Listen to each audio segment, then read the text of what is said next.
السلام علیکم ناظرین، تو کیسے ہیں آپ؟ امید ہے سب خیریت سے ہوں گے۔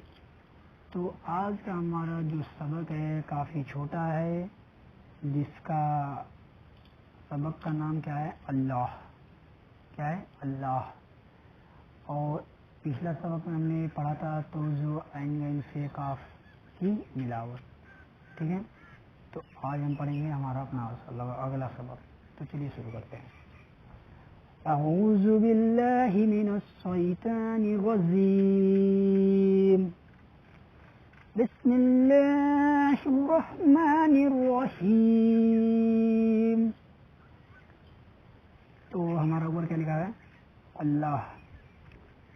آگے ہمارا جو الفاظ کیا لکھے ہوئے ہیں جملہ بنا کر، تم کو کس نے پیدا کیا۔ اب دیکھیے آپ اس کو پڑھنا سیکھیں دھیان سے، میں قلم سے اس کو ڈر کرتے جاؤں گا، آپ اچھے دھیان دے کر اس کو پڑھیے۔ یہ لکھا ہوا ہے تم، ٹھیک۔ آگے جو لکھا ہے وہ کیا ہے؟ کو۔ تو کیا آ جائے گا؟ تم کو کس نے، پو یا مل جائے گا پے دال دو الف دا، پیدا کیا۔ تم کو کس نے پیدا کیا۔ اگلا کوشچن کیا بولا ہے؟ کس نے بڑا کیا۔ روزی کون دیتا ہے۔ پانی کون برساتا ہے۔ آفت سے کون بچاتا ہے۔ آرام کون دیتا ہے۔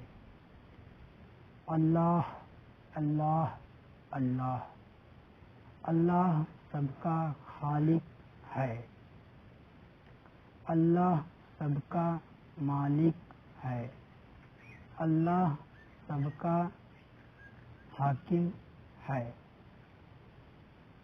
یہ تھی اللہ کی شان میں بڑائی تھی، ٹھیک ہے۔ اور اللہ بے شک اللہ تبارک و تعالی ہر چیز پر قادر رکھنے والے ہیں، ہر چیز پر قادر ہیں۔ وہ چاہیں تو سورج اگا سکتے ہیں، چاہیں تو سورج ڈبا سکتے ہیں۔